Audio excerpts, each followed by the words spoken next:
आसंता काली दिन 12टा पूर्व सुभद्रा योजनार प्रथम किस्तिर 5,000 टंका मिलवाक जाउछि। हेले एई टंका केउ माने पाइबे एबे आसीगला एक बड़ अपडेट एने आमर उपमुख्यमंत्री प्रभाती परिड़ा सूचना जारी करिसेंति। आसंतु संपूर्ण अपडेट जानिबा ता पूर्व वीडियो को लाइक करंतु, सब्सक्राइब करना थिले एबे सब्सक्राइब करी पाखर थिबा घंटी चिन्ह को दबाई दियंतु। सुभद्रा योजनार द्वितीय पर्याय टंका आसंता काली अर्थात अक्टोबर 9 तारिख रे हिताधिकारी अकाउंट रे पहुंचबो। तबे दशहरा पूर्व महिला को एही टंका मिलवा को जाउथिबारु उत्साह बढ़ी चलीछि। एमितिरे केउ समय रे एही टंका योग्य हिताधिकारी अकाउंट को छड़ा जिवो से नै उपमुख्यमंत्री प्रभाती परिड़ा मध्य सूचना दैछन्ति। तबे प्रभाती कहिसन्ति जे समीक्षा मुताबक प्रत्येह 30,000 महिला जोड़ी होइछन्ति। जेहेतु 1 कोटी महिला जोड़ी होइछन्ति आगो को एही संख्या कमी पारे।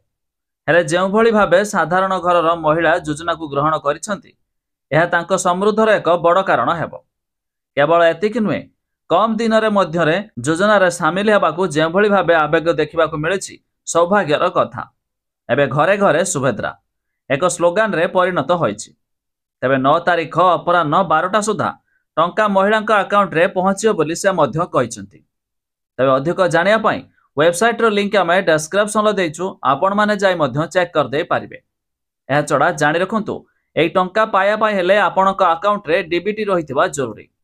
अर्थात जो मानकर आधार कार्ड रे बैंक अकाउंट लिंक थिबो सेमानक खाता रे मध्य काली 12टा सुधा जमा होई जिवो 5,000 टंका। आ जो मानकर डीबीटी न थिबो सेमाने मध्य एई टंका पाइबारु वंचित हेबे। एहा चढ़ा जो माने मध्य न पाइबे टंका तबे सेमानकु तृतीय पर्याय रे आउ 1 तारिख रे मध्य सेमानकु 5,000 टंका मिलिबो। तबे आपण माने केउ जिल्लारू वीडियो देखुचंती ता निहाती कमेंट करी जणाइबे।